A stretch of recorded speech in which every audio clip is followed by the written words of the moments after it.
कुछ दर्शकों ने ये मैसेज किया था कि बूटेबल डिस्क कैसे बनाते हैं, उसका एक वीडियो बना के डालिए। इसके तहत मैं आज ये वीडियो बना रहा हूँ जिसमें मैं आपको बताऊंगा कि बूटेबल डिस्क किस प्रकार बनाते हैं। बूटेबल डिस्क बनाने के लिए जो पेन ड्राइव से बनाते हैं, फ्लैश ड्राइव जिसको बोलते हैं, उसके लिए हमें एक सॉफ्टवेयर की आवश्यकता होती है। उसे रफस बोलते हैं, कुछ रूफस भी बोलते हैं। कुल मिला के स्पेलिंग है RUFUS। इसको हम डाउनलोड करेंगे हमारे पीसी में, क्योंकि मेरे पास पहले से ही इसके वर्जन डाउनलोडेड पड़े हैं। ये मेरे पास रफस के समय समय पर डाउनलोड किए हुए वर्जन पड़े हैं। लेटेस्ट 4.5 जो है वो वर्जन हम अब यूज में ले रहे हैं।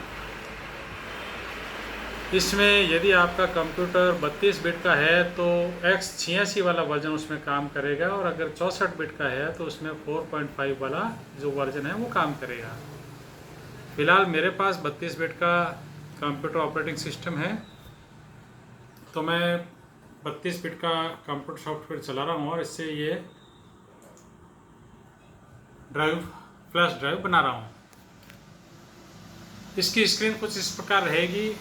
डिवाइस सबसे पहले जो दिख रहा है डिवाइस, इसमें आपकी पेन ड्राइव शो करेगी। मेरे पास पहले से पेन ड्राइव फ्लैश ड्राइव में बनी हुई थी, लेकिन उसमें कुछ परेशानी आ गई थी, इसलिए मैं उसको वापस हटाकर वापस नई सिरे से बना रहा हूँ। इसलिए यहाँ पर विंडो 10 बोथ लिखा हुआ आ रहा है और ये 16 GB की है। विंडो 10 के लिए फ्लैश ड्राइव बनाने के लिए आपको 8 GB से ऊपर की पेन ड्राइव चाहिएगी, यानी 8 GB क्षमता कम से कम उसमें होनी चाहिए। फिर सेकंड आपका बूट सिलेक्शन। बूट सिलेक्शन में आपकी जो इमेज आपने डाउनलोड की होगी विंडोज़ के लिए, यदि आपने विंडोज़ के लिए इमेज डाउनलोड नहीं की है तो माइक्रोसॉफ्ट की ऑफिशियल वेबसाइट पर जाकर अपनी आवश्यकता अनुसार विंडोज 7, विंडो 10, विंडो 11 जो भी आपको विंडोज़ की नीड हो उसके अनुसार आप उसकी ISO कॉपी डाउनलोड कर सकते हैं। वो डाउनलोडेड कॉपी यहाँ पर सीधी इसमें सेलेक्ट करके यहाँ पर ले लेंगे। जैसे आप सेलेक्ट करेंगे उस ISO इमेज को अपने फोल्डर से, तो वो ऑटोमेटिकली इसमें यहाँ पर बूट सिलेक्शन में नज़र आने लग जाएंगे। इसके अलावा इसमें चेंजेस करने लायक तीसरा ऑप्शन है partition scheme. Partition scheme hard disk की पार्टीशन स्कीम होती है, जो आपका दो तरह की होती है, एक MBR है और एक GPT है।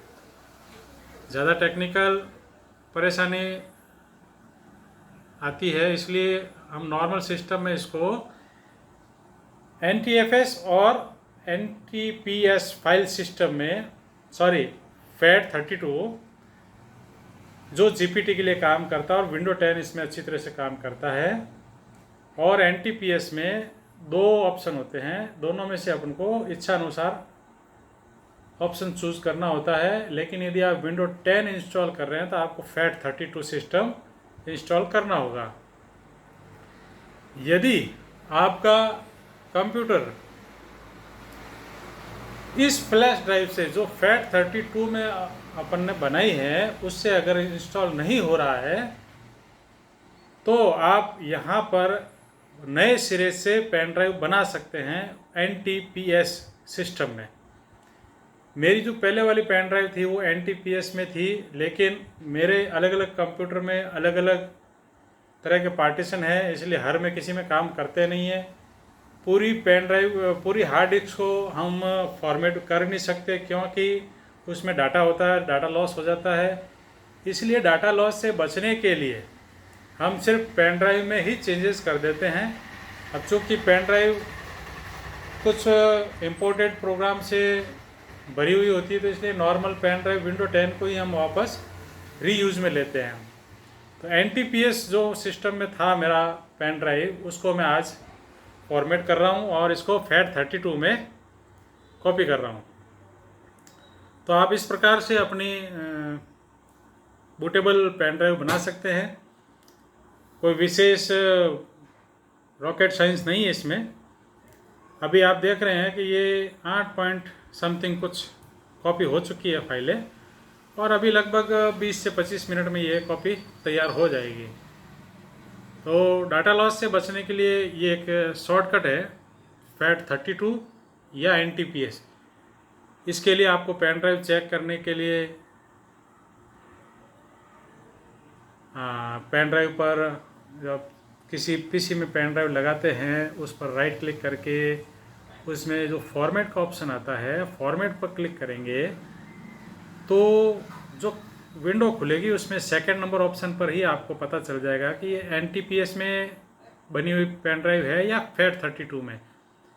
यदि आप इंस्टॉल कर रहे हैं और आपको प्रॉब्लम आ रही है और वो पुरानी पेन ड्राइव NTPS में थी, तो अब आप नए सिरे से FAT32 में उसको बनाकर अपनी समस्याओं का समाधान कर सकते हैं। जय हिंद, जय भारत।